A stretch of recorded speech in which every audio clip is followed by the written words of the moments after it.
Brothers and sisters, friends, enemies, and neutrals, in this presentation today, which will consist primarily of reading from a transcript of legislative debate, but not to get ahead of myself on that, let me read you a relatively recent column from the Lincoln Journal-Star. It was written January 20th of 2020, which was the last year that I would be in the legislature before being term limited out for a second time. Here's what was written, and I'm not going to comment along the way. Ernie Chambers plunged the legislature into a dramatic moment of silence and frozen attention last week when he spoke about bigotry, racism, prejudice, and the rise of white supremacy. The swastika vandalism at a Jewish synagogue in Lincoln, decried by Senator Anna Wishart, prompted the moment. The legislature has heard Chambers speak on the topic of prejudice and racism many times, but this was different. Senators, some standing, turned around to focus on him. It was absolutely quiet in the chamber, and no one moved. Perhaps an early reminder that the legislature is going to lose that voice at the end of this year as Chambers is term limited out for the second time. But it's a voice that still will need to be heard somewhere, somehow. Borrowing from West Side Story, there's a place for him. This transcript, the excerpts were from a 1970s debate we had in the legislature when President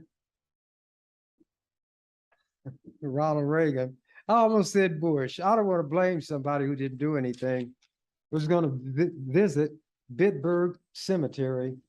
The head of Germany, Konrad Kohl, K-O-H-L, was in political trouble. He needed some bolstering, so he wanted Ronald Reagan to come to Germany. Now, Bitburg Cemetery had over 2,000 people buried there, a lot of German soldiers, most of them Nazis, but also a large contingent of SS, Schutzstaffel, the elite group who operated the death camps. They were buried there. But what also was near that cemetery that people didn't discuss, but I did because I read the newspaper. America was being asked to stockpile, or I guess you could say, place some missiles at a missile site, which was very near Bitburg Cemetery.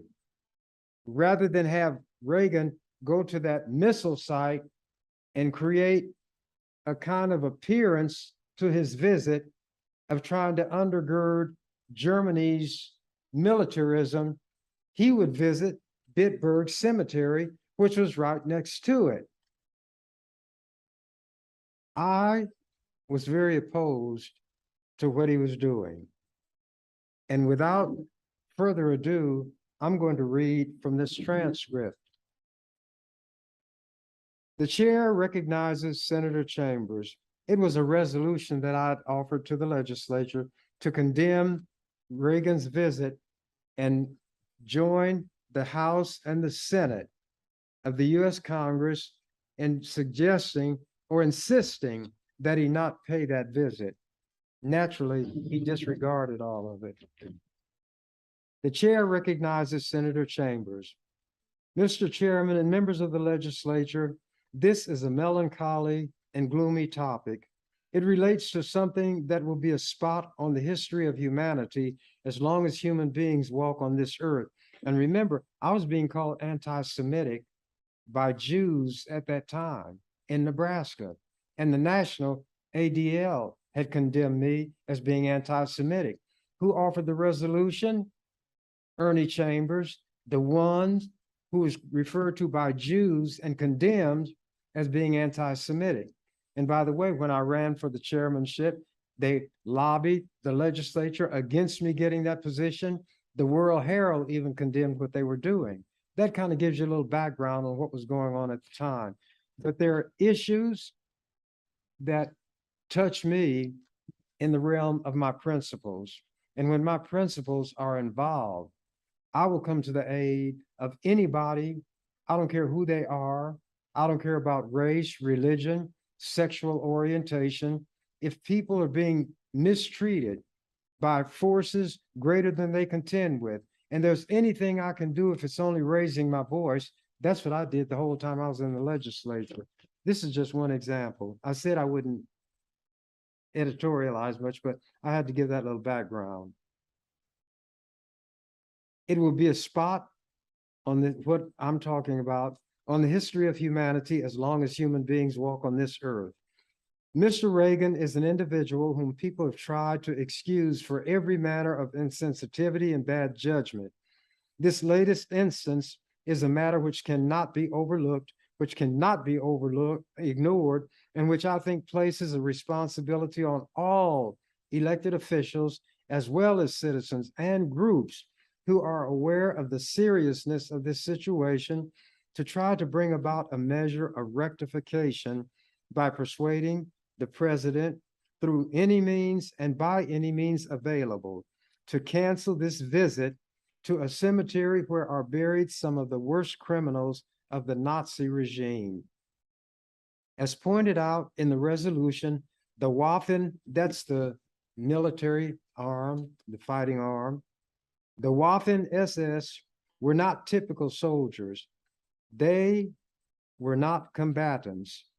They were the elite corps whose responsibility was to operate death camps, preside over the slaughter, literally, of men, women, babies at Auschwitz and Treblinka, which was strictly a killer camp. They had Dr. Mengele, who misused the term doctor and his knowledge as one trained in medicine to conduct some of the most inhumane experiments on human beings imaginable. He was called the Angel of Death, and he is being pursued even today. He worked under the auspices of the SS. They had what was called the Institute for Racial, Biological, and Anthropological Investigation, which was referred to as the best medical center of the Third Reich. But this was an institute dedicated to the proving of falsehoods, and human experimentation was conducted to try to buttress these falsehoods. Here is what Reagan said in trying to justify his visit to this cemetery, and this is his remark relative to the members of the Waffen SS. He's talking about the ones who operated the death camps. Quote, the SS tried to use, oh, wait a minute. I jumped past it. Those young men, meaning the SS, are victims of Nazism also. Even though they were fighting in the German uniform, drafted into service to carry out the hateful wishes of the Nazis, they were victims just as surely as the victims in the concentration camps, unquote. Would you say that the slave master who beat black men, women, and even children bloody were the victims of slavery also? Continuing. The SS tried to use other means of slaughtering Jews. Senator Hefner, he was one who was opposed to what I was doing, before they arrived on the gas chambers. They would line them up along trenches and shoot them in the back of the neck. It was determined that this kind of killing placed too great a psychological strain on the SS officers who had to do it, because it created an identification between them and the victim. They saw the kneeling, unyielding victim, and it was too hard for them. So they had to develop another stratagem. They took trucks and sealed them hermetically, vans, and put the Jews in the back of them. And as they transported them to the place of burial, carbon monoxide was piped into the truck. When they reached the place of burial, they had died. The bodies would be stacked against the door where the people tried to get out. When you die in this fashion, you lose control of your bodily functions. The sight and the odors were such that, again, it was felt to be too horrible for the SS to bear. So then why didn't they stop killing the Jews in that fashion? So they used their ingenuity to put together a type of gas and the gas chambers, which would separate the executioners from those they were about to kill. They even made the Jews participate in the execution of other Jews, and these are the people that Mr. Reagan said are as much victims as those they were killing. In justifying his trip, Reagan said, and these statements were made at press conferences, quote, "And I felt since the German people, and very few alive that remember even the war, and certainly none of them who were adults and participating in any way, they have a feeling and a guilt feeling that's been imposed upon them, and I just think it's unnecessary." In other words, no German should regret what the Nazis had done in their name, unquote. 12 million Germans of the Nazi era are alive in Germany today. Mr. Reagan is notorious for misstating history and outright lying to back a position which never should have been taken in the first place. To pretend in a situation as serious as this, that the man should be unchallenged and allowed to do this act of visiting that cemetery, which can be taken by the rest of the world as representing what the American people feel, would be a terrible mistake on the part of the legislature to not make a comment or take a position. We cannot allow it to go by. These SS individuals were thugs and criminals of the worst order. Suppose Mr. Reagan were to lay a wreath on the grave of Al Capone, or Legs Diamond, or John Dillinger. They were not criminals of the magnitude of the SS. To give you an idea of their philosophy, I want to read you what SS Reichsfuhrer Heinrich Himmler said when he was addressing some of his SS comrades on October 4th, 1943. Quote, "I also want to speak very frankly about a very important subject. Among ourselves, we will discuss it openly. In public, however, we must never mention it. I mean the evacuation of the Jews, the extermination of the Jewish people. This is something that is easy to talk about," unquote. Then quoting further, "The Jewish people will be exterminated," says every member of the party. This is clear. This is our program, the elimination, the extermination of the Jews. We will do this. And then they come to you, 80 million good Germans, and each one has his, quote, "decent Jew," unquote. Naturally, all the rest are pigs, but this particular Jew is first rate. Not one of those who talk this way has seen the bodies. Not one has been on the spot. Most of you, he's talking about the ones who carried out, most of you know what it is to see a pile of 100 or 500 or 1,000 bodies. To have stuck it out, and at the same time, barring exceptions caused by human weakness, to have remained decent. This is what has made us tough. This is a glorious page in our history, which never has and never will be written, but it was. SS Reichsfuhrer Heinrich Himmler made that statement. One of those types whom Mr. Reagan say is as much a victim as the ones his SS presided over in seeing that they were slaughtered. In 1935, the Jews were deprived of all citizenship rights in Germany. What Mr. Reagan is doing is encouraging an upswing of Nazism in this country of the United States. A group called the Covenant, the Sword, and the Arm of the Lord, another called the Order. There is a semi-religion called the Aryan Nations, all based around the principles of Nazism. Nazism has as its centerpiece the notion of a master race. Inferior peoples could be destroyed. The first step in the final solution of the Jewish problem was the ghettoization, where they transported Jews to certain areas from which they could not leave.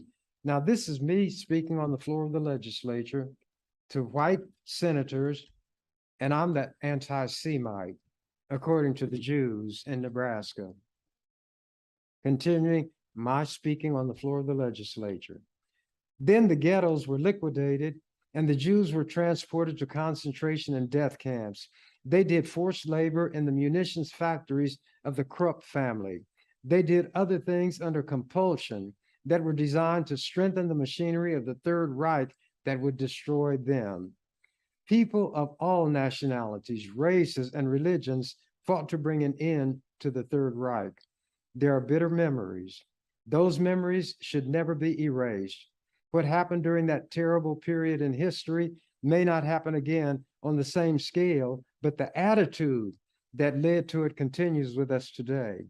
It would be a terrible thing if Mr. Reagan's action would be used as a basis to pretend, as people pretended during the time that the Holocaust was occurring, that it really didn't occur at all. It really was not that bad if it did occur. There were not crematoria, there were not gas chambers. These are figments of people's overactive imaginations. I hope that you will support this resolution so that we will not have to justify this period in American history as some are trying to justify Auschwitz, Bergen, Buchenwald, Dachau, Theresienstadt, Treblinka, and the other death camps. The least we can do is try to persuade the president to not make this inexcusable blunder.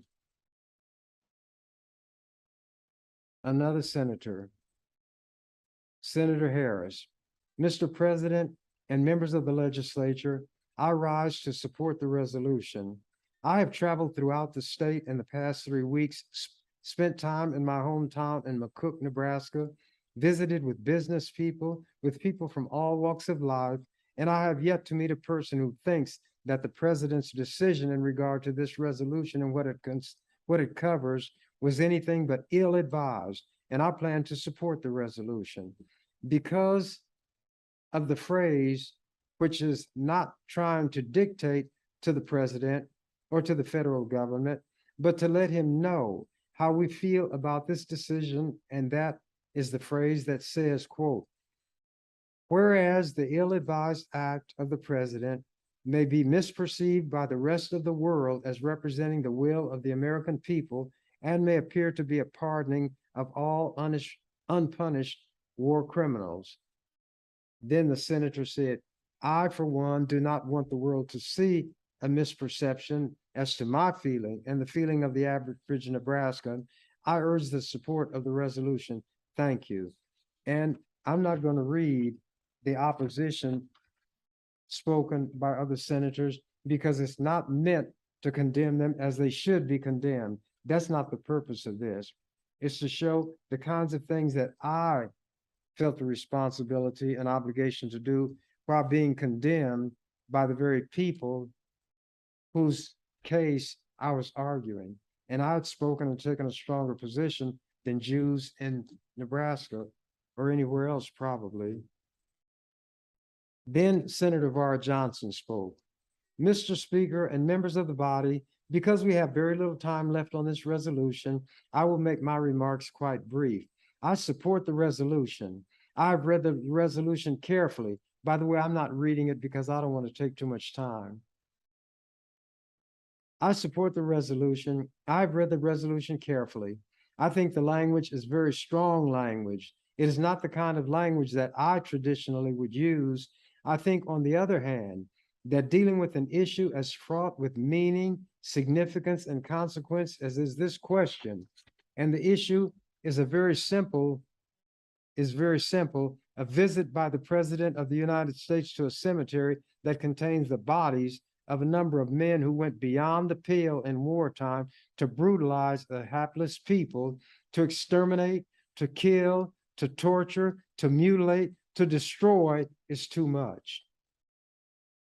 Our president is making a mistake to visit the cemetery. And yes, even though Nebraska legislative resolutions are not read in Washington, D.C., are ignored in Washington, D.C., this legislature does represent a legitimate voice of the people of our state to reflect sentiment and feeling.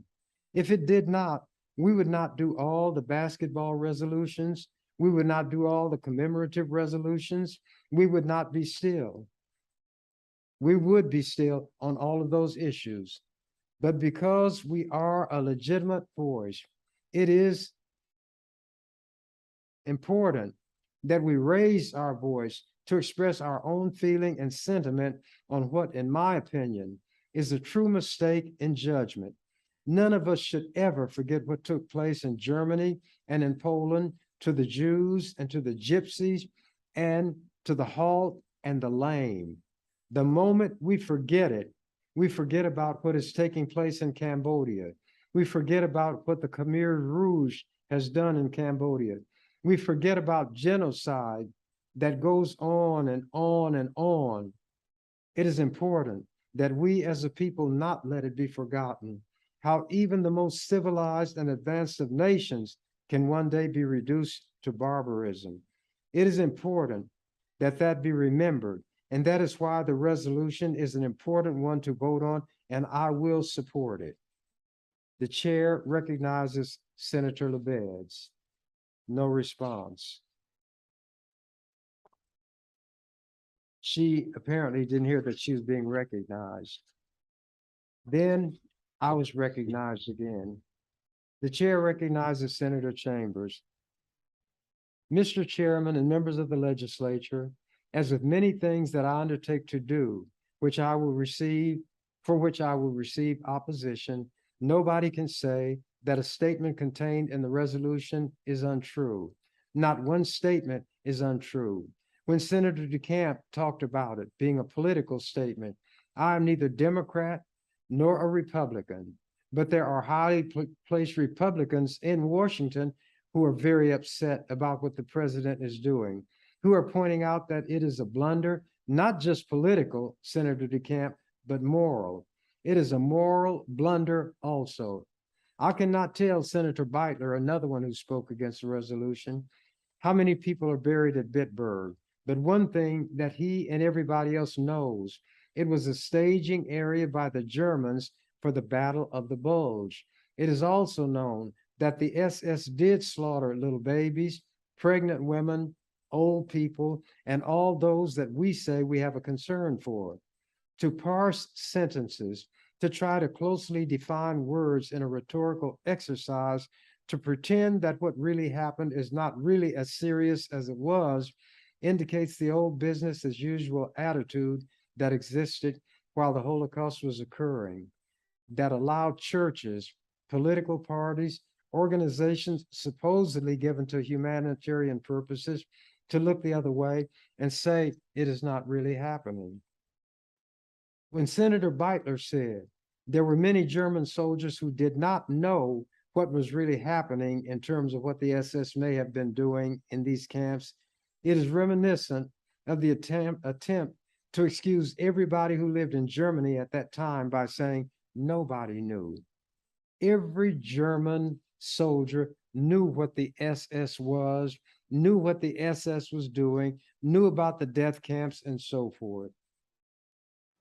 Yet the Crystal Night was something that everybody in Germany knew about when they smashed Jewish synagogues, smashed their businesses, burned their religious works. Excuse me.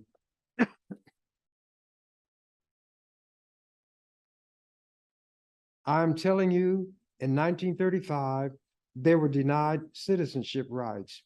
They were made to sew a big J against a yellow background on their left shoulder blade to signify what they were. They could not sell their property. They could not speak to non-Jews. And these kind of things were occurring, and people understand that, and people knew it. To say that those who lived at that time didn't understand is to pretend. It would be like saying during slavery, white people who lived didn't know Black people were enslaved. It would be like the old German who is supposed to be talking to a little boy, excuse me, when a long black car with curtains over the windows went by slowly. And the man asked the little boy, "Do you know who is sitting in that car?" The little boy said, "No." And the old man told him, sitting in that car is a man who talked to a man who heard of Hitler. Nobody really knew anything. Business as usual. When Eichmann said, give me some trucks and I will give you some Jews to America, Americans said, no dice. And John Kennedy's father was one of them. No trading trucks from America to save Jews in Germany. When they asked that the complement of those people who were allowed to immigrate to this country from Western Europe, which was not be filled by Jewish children, the American government said, no dice. This is a serious issue. The president is the one who has dealt with it in a careless, shallow fashion. Contrary to me trying to embarrass the president, I'm trying to prevent the president from embarrassing this country. Contrary to what Senator Hefner said about sticking our nose where it doesn't belong, I have an obligation, Senator Hefner, in matters like this to take a position. I'm doing all that I can as a member of this legislature by offering this resolution. I remember the poem, no man is an island entire unto itself, each is a part of the main. And you know, seek not to know for whom the bell tolls, it tolls for thee. We are always talking about the tragedies of others that have an effect on us, even if we were not directly and personally touched by it. The vote on this resolution gives each of us the opportunity to show where we stand on a matter such as this. And I'm going to tell you all something. I believe before it is over, the president is going to cancel that visit. Then remember what Senator DeCamp said. Remember what Senator Hefner said about this being a matter that we should just leave alone and allow everybody to be painted with the brush that the president would have us painted by. He is not God to me. He is a person who has made a gross error of judgment, following the bad advice of narrow-minded, bigoted individuals, and I think the legislature ought to go on record repudiating that kind of thing. If you can find anything in the resolution that is false, you ought to bring it to my attention, but you won't find a word in it which is not true. Thank you, Senator Chambers, for your closing. The time is expiring within a minute. So the motion is to adopt the resolution. All those in favor, Senator Chambers, and I want to put everybody on record. I would like a call of the House. President, the call of the House has been requested, and everybody had to come from their offices and everywhere and be back to the chamber. A call of the House has been requested. The question is, shall the House come under call? All those in favor, vote aye, opposed, nay. Record the vote, clerk. Clerk, 15 ayes, 0 nays to go under call. The House is under call. I ask for a roll call vote. Clerk, call the roll. The vote as found on page 1853 of the Legislative Journal. This is on my resolution to adopt it. 18 ayes, 18 nays, Mr. President, on adoption of the resolution. It takes 25 to perform any official act of the legislature because there are 49 senators, 25 constitutes a majority. The president, the motion fails, the resolution is not adopted. There was another senator who was very upset. His name was Lawrence Schmidt. The chair represents Senator Schmidt. This is after other business intervened. Mr. President and members of the legislature, I filed the motion to reconsider the action on LR 97 for several reasons. First of all, I want to explain that I did not vote for the resolution and why. I believe that so often we deal with these issues in a superficial manner, in a manner almost lightheartedly, and in a manner which does not fit the seriousness of the situation. Secondly, I think that sometimes we discuss an issue such as the one which is outlined in LR 97 in an attempt to take our minds away from of the very real issues which face us today. It is always easier to reminisce about the past and to chastise and criticize and condemn ourselves for the failures of the past than it is to own up to the failures that we commit on an everyday basis. So there's a certain amount of satisfaction in passage of a resolution such as this. And he went on to explain why despite all that, he thought that the matter should come back before the body. And the only one who can make a reconsideration motion is the one who's on the winning side or one who did not vote. Senator Schmidt continues, he was told by the chair he has 1 minute. I'm convinced that the President of the United States meant no harm by his visit to the cemetery at Bitburg. That does not excuse the fact that it was an error in judgment on someone's part. Abraham Lincoln once said, and I paraphrase, stand by your friend when he was right, but abandon him when he is wrong. I do not mean abandonment in the literal sense, but to leave that individual when he is wrong. I believe that we must convey to the president that we think it is wrong, just as wrong for us to be silent as it was to make the decision by the president in the first place. And I want to say again, and I'll have more to say about it later, the time will come when those of us who today have the ability and are in the position to do something about it may be as severely criticized for our inaction to help the people who are starving to death in other parts of the world, as today the press, the editorial writers, the politicians are critical of Nazi Germany.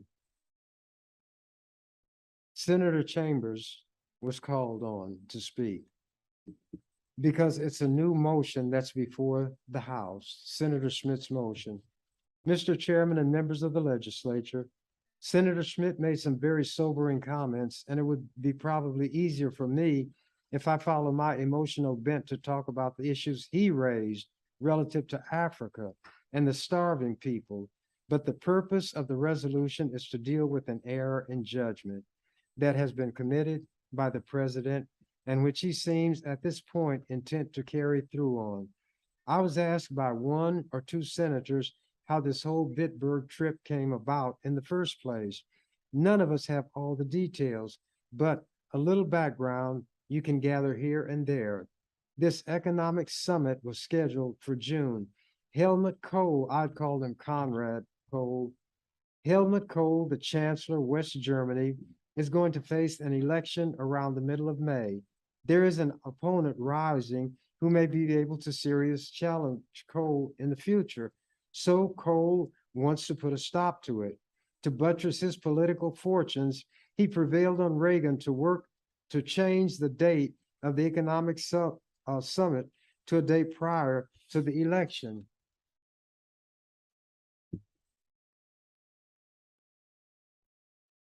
And they established a visit to take place at this particular cemetery. And as I pointed out, there was a missile site near there.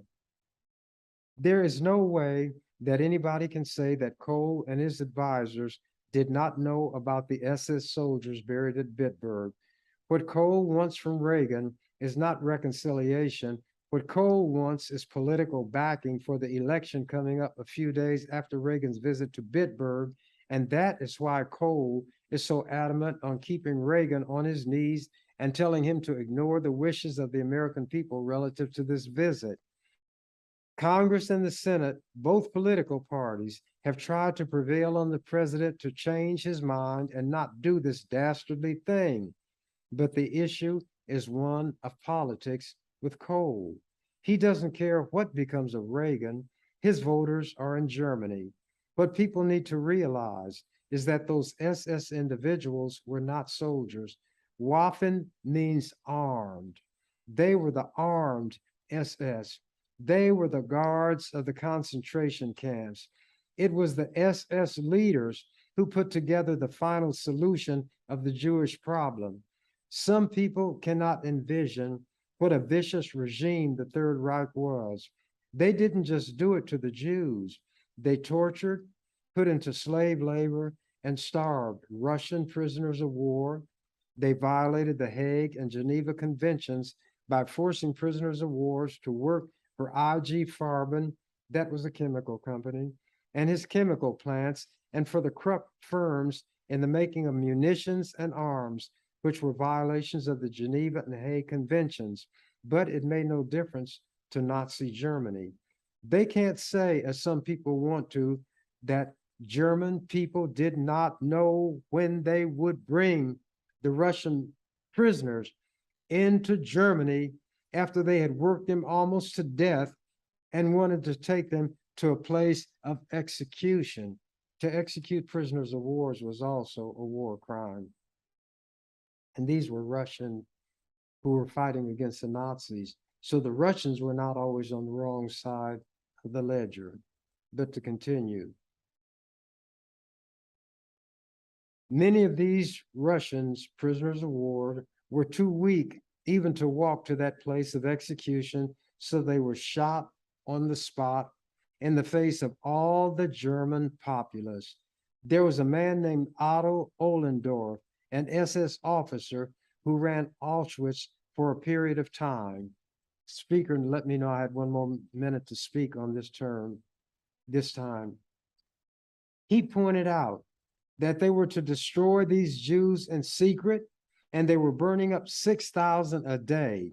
He said the foul and nauseating stench of perpetually burning flesh permeated the whole area, and everybody in the surrounding community knew that exterminations were occurring. They cannot say people didn't know. They can't say Reagan's people don't know what the SS was. They can't say Cole doesn't know. But because what Cole does know is what makes this whole trip such a reprehensible affair. What makes this whole trip such a reprehensible affair. Knowing what the SS is, he is insisting that Reagan pay a visit to that tainted altar. My time, Mr. Chairman, I'm not going to run over, but I will try to speak again. Some others spoke. Then it came to a speaker named Jackie Smith. Senator Smith, Mr. Speaker, I'd like to relinquish my time to Senator Chambers. Senator Chambers, Mr. Chairman, I'm going to read to you all a little bit from a document that surfaced in Nuremberg, written by a Dr. Jaeger, who was the doctor of the Krupp slaves. This is what he wrote. Upon my first visit to the Krupp plant, now he's talking about 600 Jewish women who were brought from Buchenwald concentration camp to slave labor in the Krupp plant, munitions plant. Upon my first visit, I found these females suffering from open, festering wounds and other diseases. There were no medical supplies. They had no shoes. Their hair was shorn. The camp was surrounded by barbed wire and closely guarded by SS guards. One could not enter the barracks without being attacked by fleas. I got large boils from them. Then he went on to look at the Russian and the Polish workers who were doing slave labor for Krupp. Quote, after speaking of the inadequate clothing, inadequate water, and toilet facilities, he said, quote, sanitary conditions were atrocious. At Kramerplatz, only 10 children's toilets were available for 1,200 inhabitants. Excretion, that's bowels and urine,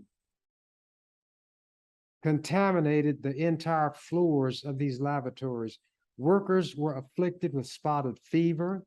Lice, the carrier of the disease, together with countless fleas, bugs, and other vermin, tortured the inhabitants of these camps.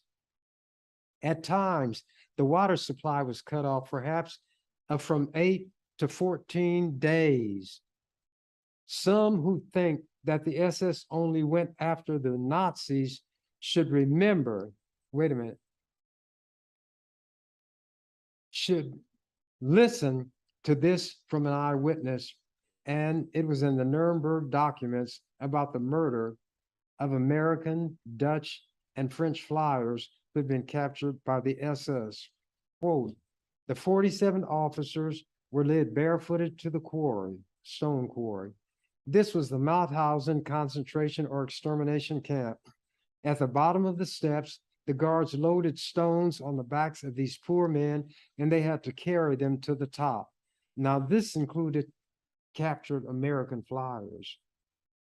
The first journey was made with the stones weighing about 60 pounds and accompanied by blows. The second journey the stones were still heavier, and whenever the poor wretches sank under their burden, they were kicked and hit with a bludgeon. In the evening, 21 bodies were strewn along the road. The 26 others died the following morning, unquote. They had what they called groups, extermination groups, that were attached to the German army, and they were to go along and kill up any Jews that they could find, women and children included. And one fellow, Otto Ohlendorf, that I said was at Auschwitz, was not there. That was an error. He was the one who was the head of this group.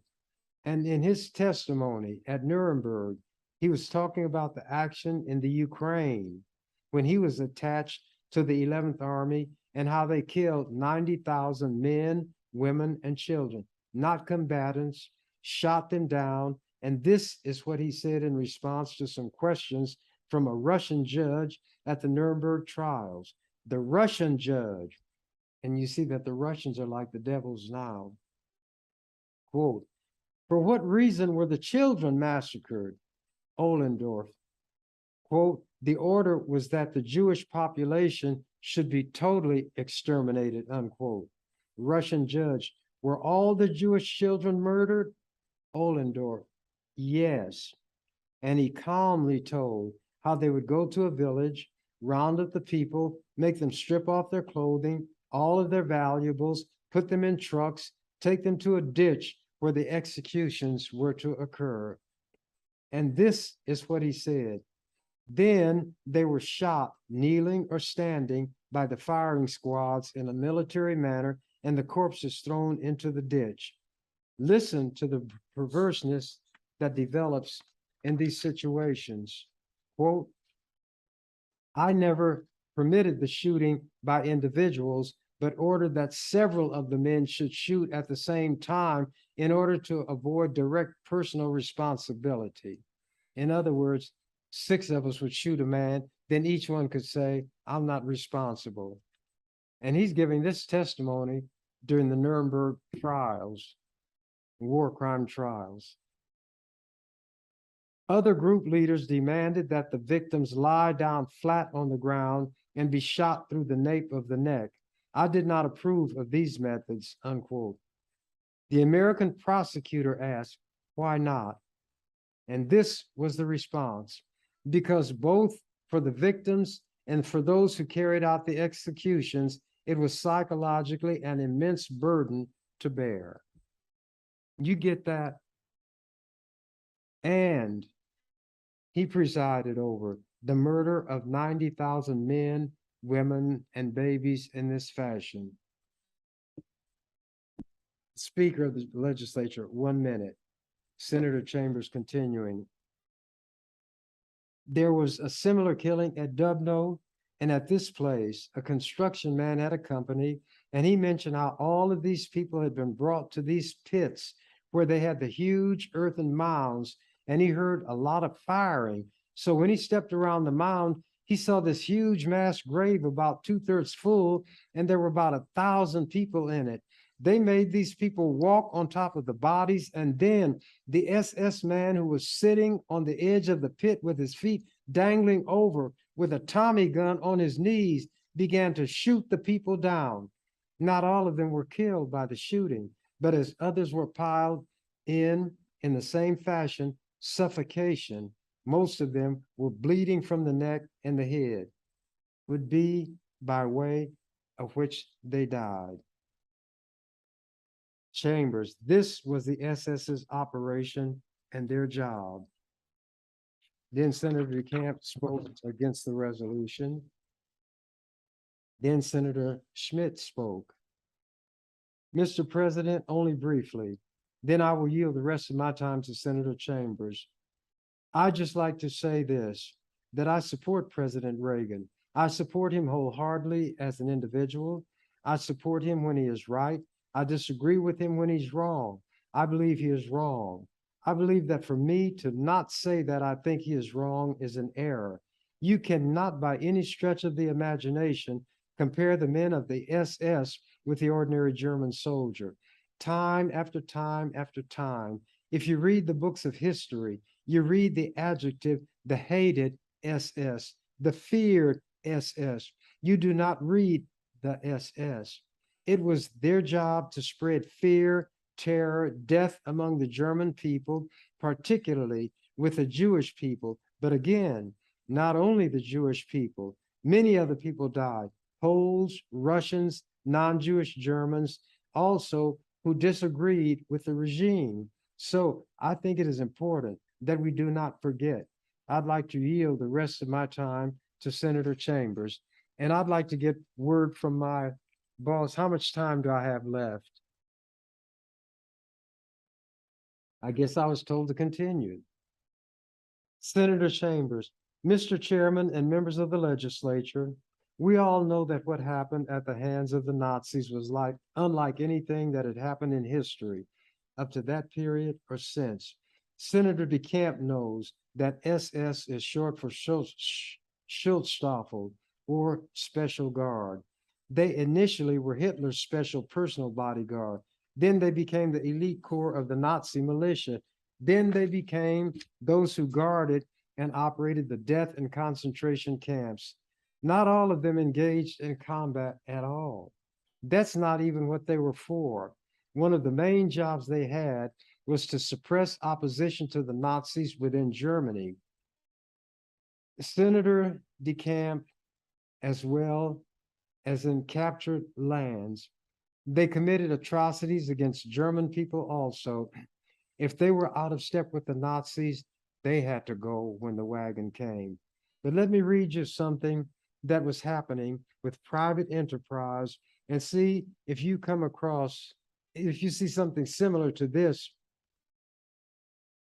in this or any other country during wartime. Excuse me.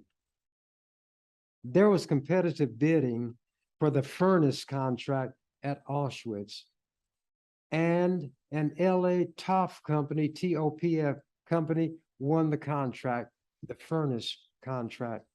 This is what he wrote in a letter dated February 12, 1943, and he addressed it to the construction office of the SS and Auschwitz police. See, I read history. I still read it. Malcolm X said, history is the study best capable of rewarding our efforts. This is the letter. With reference to crematoria 2 and 3 for the camp, we acknowledge receipt of your order for 5 triple furnaces, including 2 electric elevators for raising the corpses and 1 emergency elevator. A practical installation for stoking coal was also ordered, and 1 for transporting ashes, unquote. Isn't that sterile and businesslike? Then the C.H. Corey, K-O-R-I company, who had built furnaces for Dachau and Lublin, wrote this letter, and these were produced at the Nuremberg trials. Quote, following our verbal discussion regarding the delivery of equipment of simple construction for the burning of bodies, we are submitting plans for our perfected cremation ovens, which operate with coal and which have hitherto given full satisfaction. We suggest 2 crematory furnaces for the building plan, but we advise you to make further inquiries to make sure that 2 ovens will be sufficient for your requirements. We guarantee the effectiveness of the cremation ovens as well as their durability, the use of the best material, and our faultless workmanship. Awaiting your further word, we will be at your service. Heil Hitler.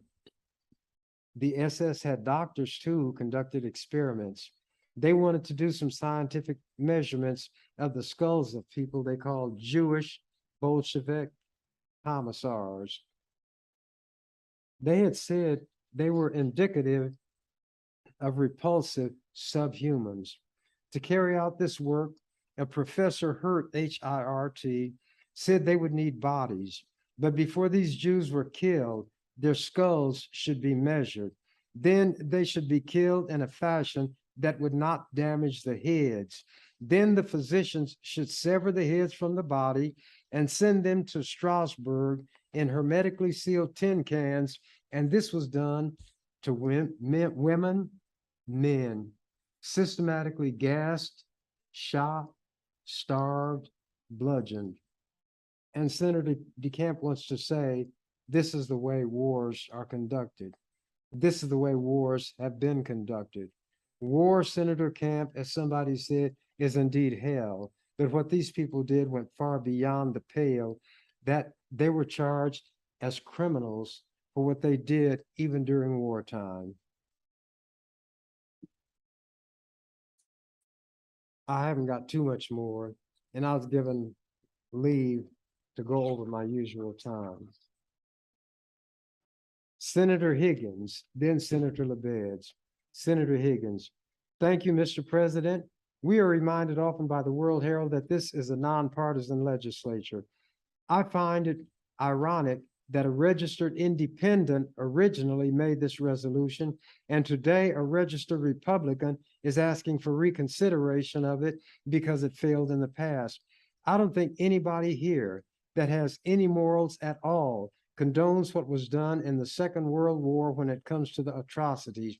What I'm wondering about is if those atrocities were committed against nothing but Presbyterians or nothing but Episcopalians or only those who are Catholic or Methodist, would it matter as much to us since it was atrocities committed upon Jews?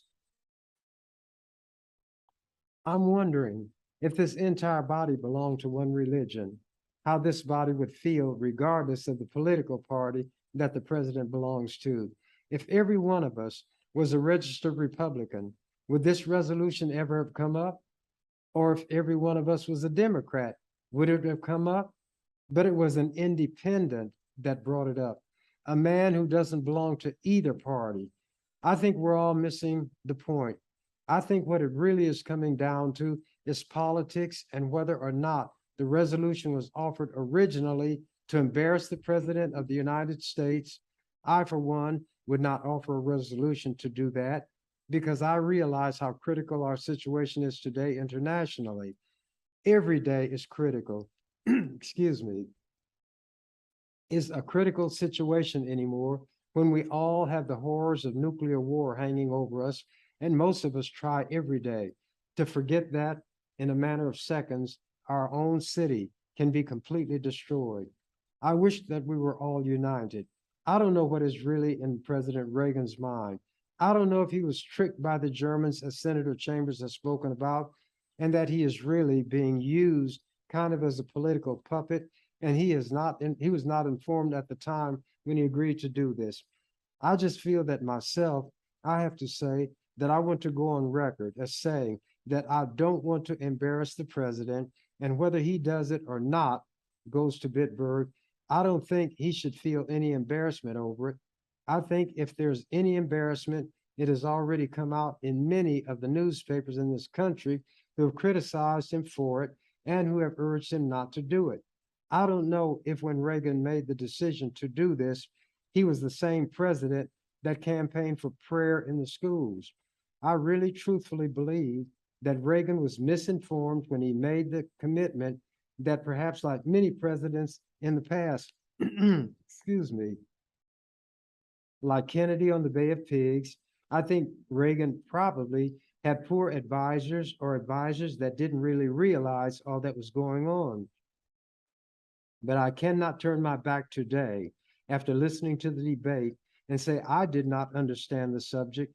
I'm going to vote for the reconsideration of this resolution, and I'm going to do it not to embarrass President Reagan. He has made his commitment. I guess he has to do it. I don't know how he would get out of it unless he'd suddenly get the flu or take a walk, as some of us do. And in this case, he can't. But I think it's important that we, as Nebraskans, go on record, whether we're Republicans or Democrats, but I'm sincerely sorry that has come down to what really is a political issue and not a moral issue. So when I vote, I'm not voting as a Democrat. I'm just voting as one who says I object to paying honor to anyone who has committed these atrocities. Time is up, said the Speaker, Senator Higgins, and I would do the same thing if we had American soldiers buried in a grave that had done the same thing. Thank you, Mr. President. Senator LeBeds, then Senator Chambers. Senator LeBeds. Thank you, Mr. Speaker. As one who was a young girl of 20 or 21 during the war, I can recall when, because my mother came from Poland, Tarnow, Poland, and my father came from Krakow, our house was a very unhappy home because we were getting stories back of what was happening in Poland. And even today, when my sisters and brothers travel in Poland, one of the places that they want to go to is to see the ovens in Poland, where many of our friends, my parents' friends, and family were executed, and then their bodies burned in the ovens. They have huge pictures all around the walls of what happened to those people. Now, when you have your husband overseas and you have your brothers in France and your parents worrying about what is happening to their relatives and their family in Poland, it certainly is a very unhappy time in the 40s for those of us who went through it. And I certainly did worry from day to day, not only for my own husband, but for my brothers and my relatives that were left in Poland. We had a lot of them. They're still there, some of them today, but a lot of them were either killed during World War II or they lived and starved to death shortly after because they had no food. They are going through some trying times now too, but at least when we go over to Poland, we can be reminded of what happened there, and it is not a very pretty sight when they show you the pictures and the names of the people that were burned in the ovens in Poland. Thank you, and I would like to relinquish the rest of my time to Senator Chambers. Senator Chambers. I'm using Senator LeBeds' time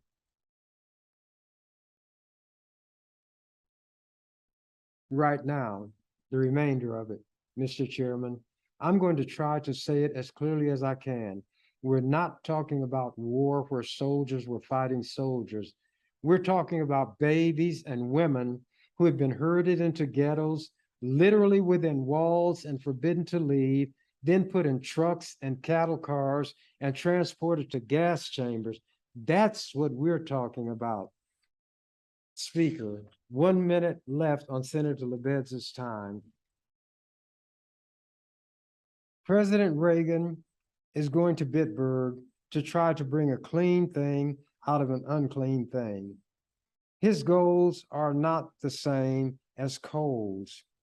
He has done more, Reagan has, to bring about divisiveness in this country than any other single act.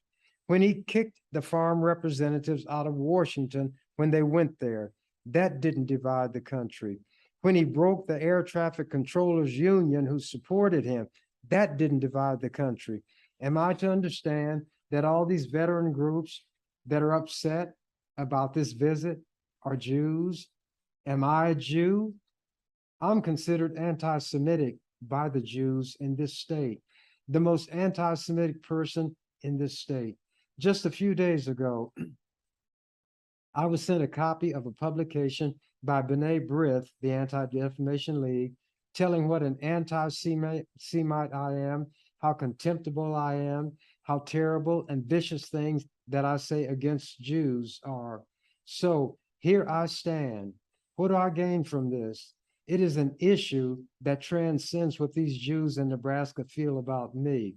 It transcends whether you are a Democrat, a Republican, Black, or white. We're talking about crimes against humanity, crimes committed against people because of what they were, not because of what they did. And when you can try to erase the seriousness or viciousness from a regime that attempted to destroy races of people because of what they were by saying they were trying to embarrass Reagan, is one of the worst types of stratagems that can be utilized in a debate on an issue this serious.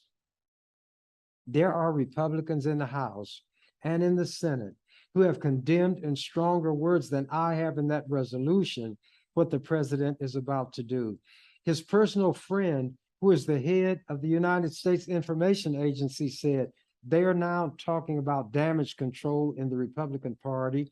because the damage has definitely been done already. And now they've got to try to contain it if they can. And some Democrats who may be trying to play politics say they hope the president would make the trip and he will wound himself irreparably. This is not a political issue, although some are trying to cast it in those terms. I think it should be brought out that by coincidence, Bitburg is near one of the largest missile installations in Germany. It should be pointed out that Kohl is one of the European leaders who is in favor of the deployment of American missiles, and this is one of the reasons given by Reagan's people why Reagan agreed to do this in the first place, and that Bitburg is significant because it is near the missile deployment site. He is not even talking about looking out at the crosses, row upon row, as in Flanders Field. He is not talking about people who died in glory and a glorious struggle, or who were victimized by Nazism or nationalism. Reagan is talking about the deployment of missiles in Western Europe. He is talking about pulling Helmut Kohl's chestnuts out of the political fire. But regardless of what Kohl has in mind, regardless of what Reagan's advisors thought they were going to achieve, the fact is that an issue has been placed squarely before everybody in this country, and we should say and do something about it. That which is within our power to do is offered to you with this resolution. Some months ago, Senator Lebed's brought you a resolution seeking that the legislature go on record in support of the efforts of the Polish people, and you responded. I came to you down through the years with at least 2 resolutions about the plight of Black people in South Africa, and then a bill to try to do something to remedy that situation as much as we as a legislature can do. You responded favorably. Now we're talking about a situation the likes of which has never been duplicated in history. And we always say we hope it won't happen again. And I hope you will respond this time. Remember, people are always saying what happened during the Holocaust should not be forgotten. This casual way that this issue is being discussed, the callous way it is being handled by the president, indicates that the forgetting process is well along its way. I hope you will vote to reconsider this resolution, and I hope you will vote to pass it.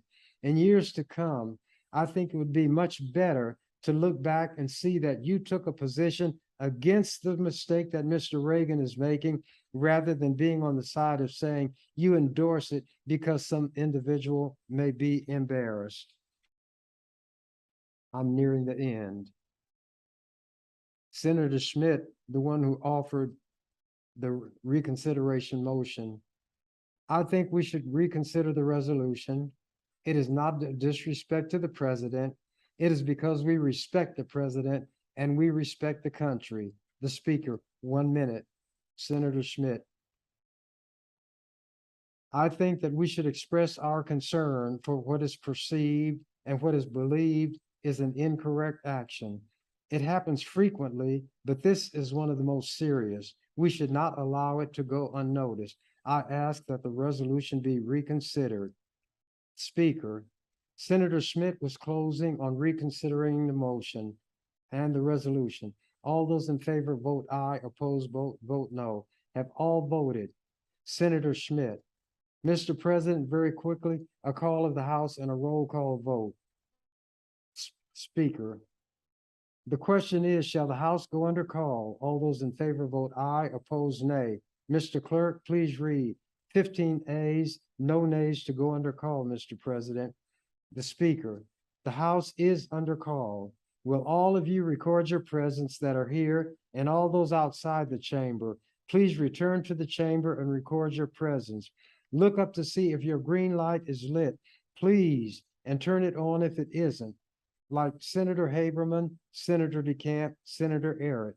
Okay, the question is the reconsideration of the resolution, and a roll call vote has been asked for. The roll was called. Those who voted to reconsider or take another vote on it, it passed 25 yes, 16 no. The motion is reconsidered. That means there will be another vote on the resolution itself. I'm just about through. Since the resolution was to be voted on again, and it was my resolution, I am the one who is to close on the issue. Mr. Chairman and members of the legislature, when I asked that people read the resolution, I meant just that they read it and not take Senator DeCamp's interpretation. If you read it, you know that what he gave as an interpretation is totally wrong based on what the resolution says. Now, as far as the people buried in Bitburg, there is another piece of misinformation DeCamp gave, but I don't think it was intentional.